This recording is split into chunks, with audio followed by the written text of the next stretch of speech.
This is my secret to keeping the mattress clean and making it last longer.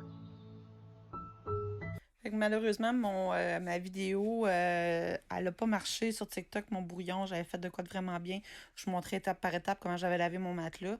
J'ai fait une petite vidéo quand même finale pour vous montrer le résultat en partie, qu'est-ce que ça a l'air, un peu une partie qui est lavée puis l'autre qui ne l'est pas. Fait que je vous montre ça en arrière. Fait que ici, on peut voir mon matelas. J'ai pris une photo. Je l'ai jamais lavé au complet, là. J'avais des taches, puis j'ai un couvre-matelas en plus. Fait que quand même, mais là, vu que je voulais l'essayer, ça fonctionne, mais ça fonctionne pas aussi bien que ce qu'on voit. C'est juste ça que je veux vous dire. Il faut se garder une bonne heure, 1 heure et demie à faire ça, parce qu'il faut vraiment frotter. Bon, j'ai vu cette fête-là, fallait que je l'essaye. Ça sent bon, ça sent le citron. Vive le printemps! Donc, si en recette, ils mettent une grosse cuillerée à soupe de bicarbonate de soude, ensuite une cuillère à soupe de pâte à dents, puis ils vont ajouter du détergent lessive, à peu près un demi-cup. C'est ce que j'ai fait, j'ai respecté. Moi, j'ai mis un peu plus d'eau, par contre. Puis, j'ai fait les tests, j'ai essayé. Ça marchait, mais pas assez.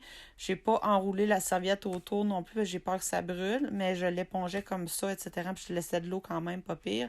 Puis, je l'étendais, mais je ne le mettais pas par-dessus la faire passer. Je faisais juste frotter sur le linge, je l'enlevais. Fait que quand c'est très chaud, frotter avec le linge, ça fonctionne très bien. Ça va pas aussi bien que ce qu'on voit non plus là, à l'écran, là, parce que tu vois quand même qu'elle frotte pas mal. Après l'avoir essayé pas mal, j'ai ajouté une demi-tasse de vinaigre blanc au mélange. Ça fonctionnait super bien, puis ça enlevait le bicarbonate sur le fer. Fait que je vous conseille de l'essayer comme ça. Donc, il me reste la partie ici à compléter. Ce qu'on peut voir, il est quand même déjà plus propre qu'il était. C'est sûr que ça demande du travail, là. Ça se fait pas en 2 secondes. Ajouter du vinaigre, finalement, c'est une bonne idée. Puis, ce qui serait encore mieux, c'est de faire le processus, puis après de venir pomper, donc avec la balayeuse, surtout pas une job vac, mais une vacuum, pour enlever tout l'excédent de saleté, ce qui serait plus facile, parce que là, on frotte, mais on n'enlève pas avec... j'en ai une balayeuse d'ailleurs qui le ferait, là, pour absorber l'eau, mais là, présentement, elle n'est pas propre pour faire ça, mais ça aurait été un autre truc. On peut faire ça pour les divans, sur les tâches de divan aussi. Fait que vous m'en reviendrez avec des trucs. Si jamais vous l'avez essayé, qu'est-ce que vous en pensez? Mais évidemment, il ne faut pas penser que ça se fait en 2 secondes.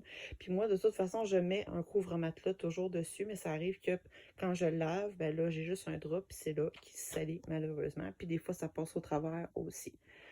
Fait que voilà, le test, c'est quand même concluant. Ça fait du bien pour le printemps, vous l'essayerez.